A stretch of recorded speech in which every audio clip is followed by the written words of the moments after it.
বিবেকানন্দের উত্তরণ ঘটেছিল, সেখানে দাঁড়িয়ে যুব সমাজকে কোনো বার্তা দেবার মতো ধৃষ্টতা বা উদ্ধত্ত কোনোটাই আমার নেই। আমরা বিবেকানন্দের পাদস্পর্শে আজকে শুধু একটাই প্রার্থনা নিয়ে এসেছি, যে স্বামী বিবেকানন্দ পরাধীন ভারতবর্ষে একটা অর্ধমৃত জাতিকে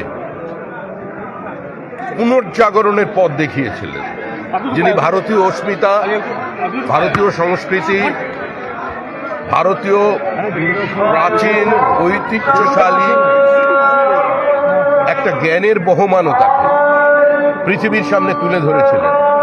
আজকে সেই কলকাতা, সেই সিমলা স্ট্রিট, সেখানের রাস্তায় ত্রাণ পাতলে দেখা যাচ্ছে কলকাতা কষ্ট পাচ্ছে, কলকাতাও কষ্ট পেতে পারে।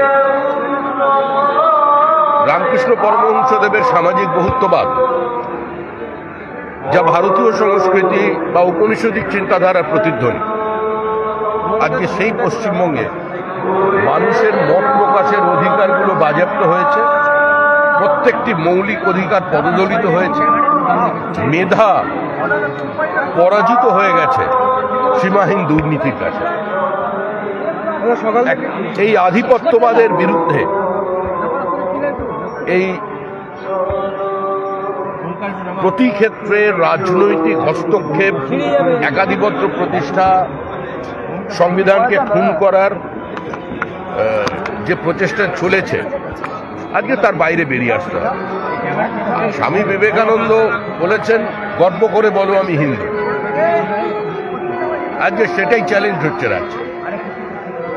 এই হিন্দু তো কোনো ধর্ম নয়, এই হিন্দু একটা নির্দিষ্ট সাংস্কৃতিক জাতীয়তাবাদ।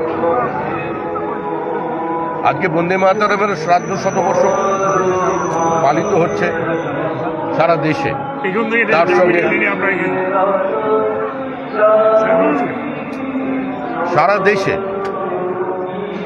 তার সঙ্গে বিবেকানন্দের জন্মদিন। আমরা বন্দে মাতরমকে এই কলকাতার মাটিতেই খণ্ডিত করে দিয়েছিলাম। সেদিন যদি বিবেকানন্দের পথে ঋষি অরবিন্দের কথা এবং বঙ্কিমচন্দ্রের কথা একবারও আমরা মনে রাখতাম, তাহলে আমাদের দেশটা হয়তো ভাগ হতো না।